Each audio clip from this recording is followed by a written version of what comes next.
Welcome back. When we left off, we were talking about the string data type. And with strings, we make them just like we see on this line,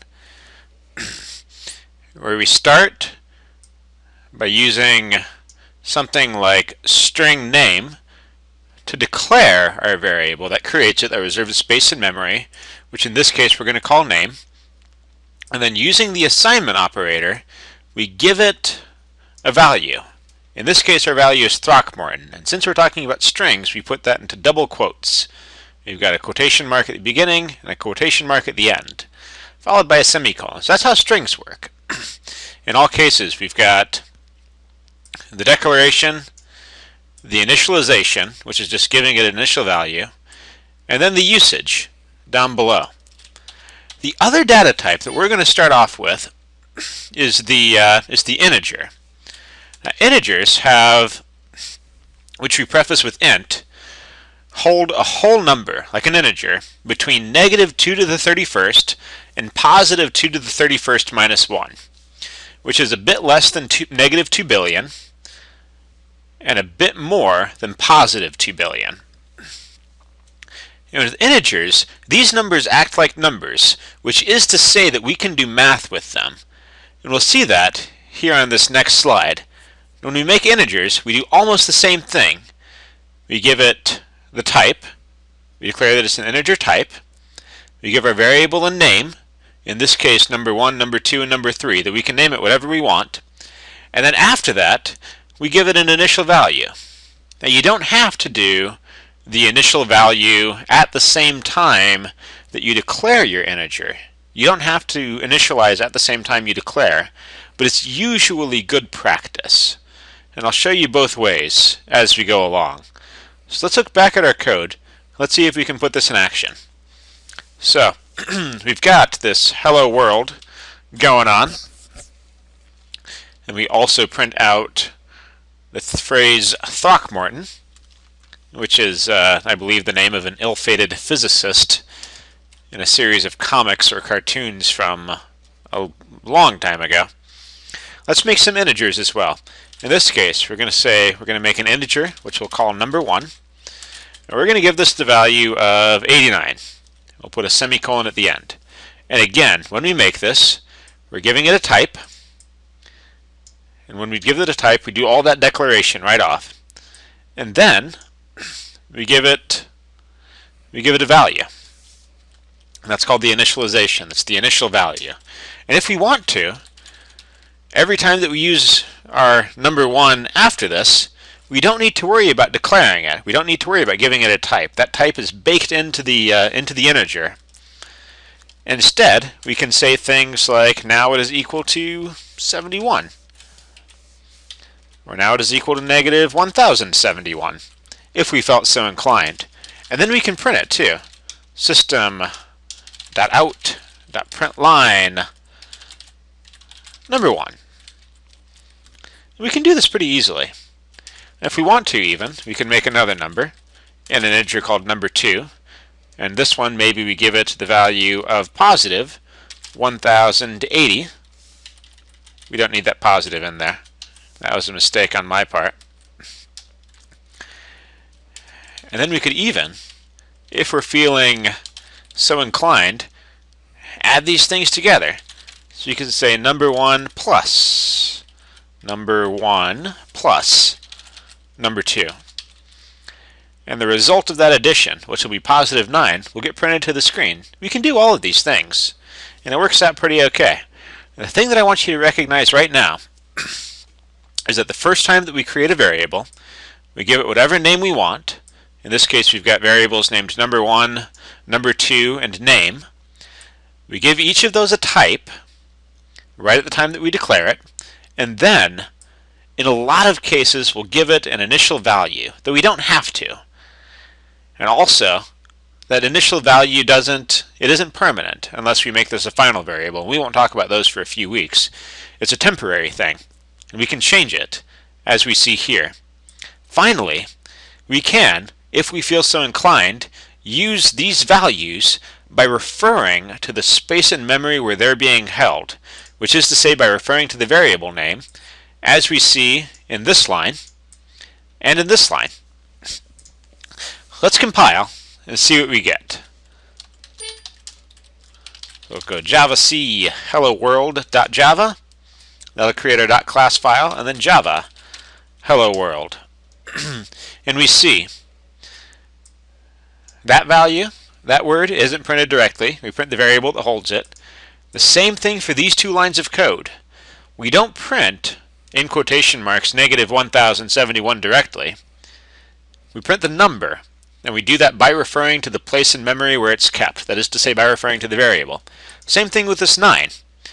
If you look back at our code, if we look back at the code, we don't have a 9 anywhere in this line. This is the line that produces that 9. We don't have a 9 anywhere in there.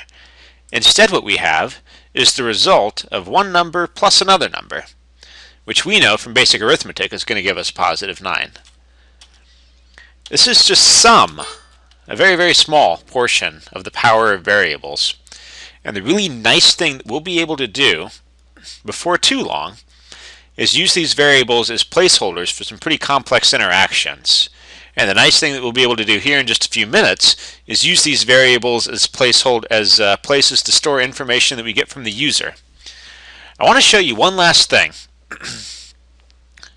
which is to say that I want to show you, before we move on to input, and the thing that I want to show you is the way that, okay, so we know how we can print. The thing that I want to show you is the way that integers and strings are different. Okay? So we're going to head back to PuTTY.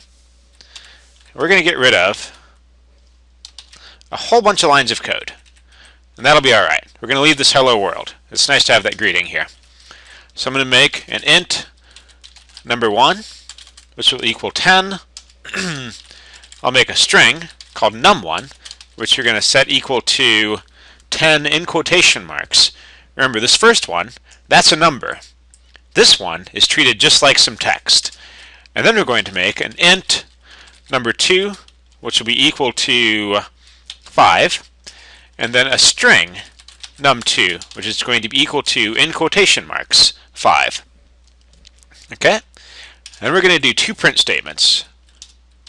System.out.println. Our first one is going to be our integers. That'll be number 1 plus number 2. And we know that that one's going to give us a value of 15.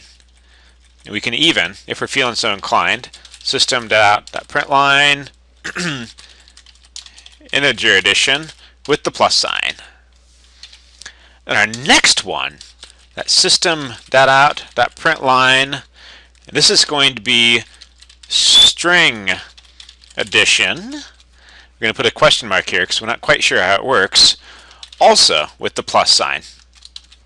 And in this case, we're going to go system.out.println num1 plus num2.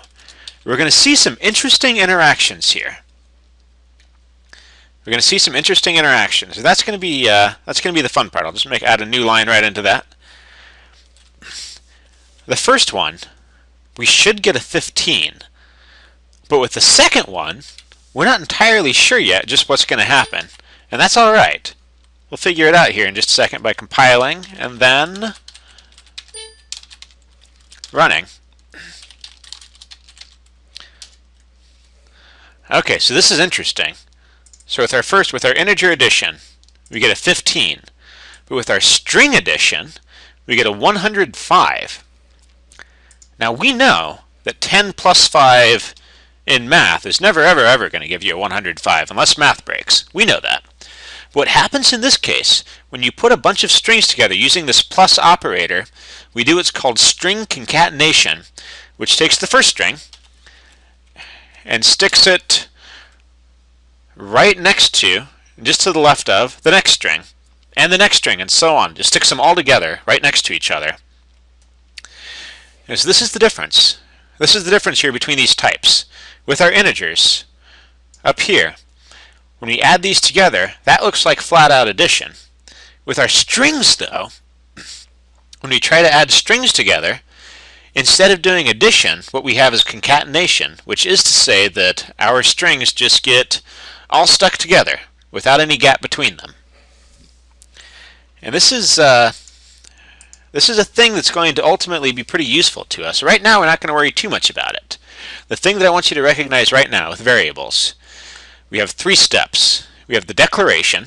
That's where you give the variable a name and a type. And when I say a type, that's something like a string or an integer, or later in the course we might talk about doubles or booleans or characters or scanners, or in some cases reference variables like object that will point to objects.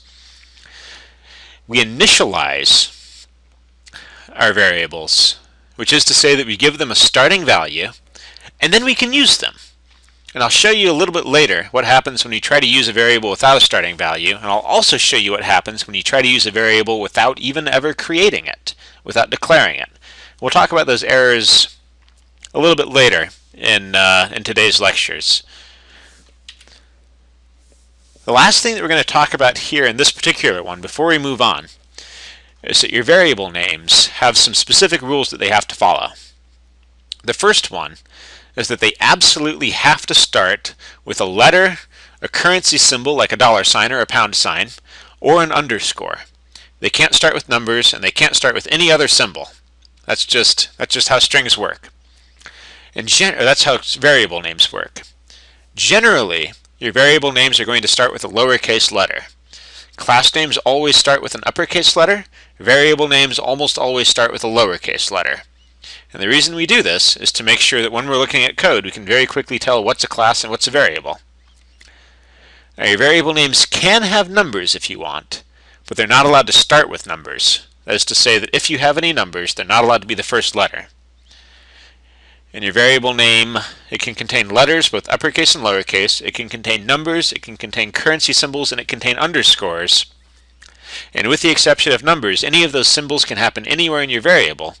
But you're not allowed to have any other symbols. You're not allowed to put a period in there, for example, or a comma, or a quotation mark, or a percentage sign, or an ampersand, or any of the other symbols that you might be used to using. And then generally, and we haven't dealt with this all that much yet, but anytime you make a variable name, you should make sure that it's descriptively named. That is to say that if you're storing, say, the user's name as a string, we should call that string name. Or if you're storing the user's phone number as an integer, which you almost never would, you'd probably store it as a string, we might call it phone number. That is to say that the names that we give our variables should be descriptive, and they should be such that we can look at them whenever we want and figure out exactly what's going on. And finally, and we'll see this a little bit later, whenever you have multiple words that you want to join together, you'll use camel case caps. I'm sorry, that wasn't quite finally. The last thing is that Java has a whole bunch of reserved keywords which we're not allowed to use as variable names by themselves, but which might be parts of variable names. So we'll talk about them more later. And then, of course, the camel case caps, wherein the first letter is going to be lowercase, and then the first letter of every word after that, when we stick all these words together, is just going to be an uppercase letter. We call that camel case. All right, I'm going to stop here, and when we pick back up, we'll talk about input, and then a little bit after that, we'll talk about error messages. It'll be pretty great. See you in a bit.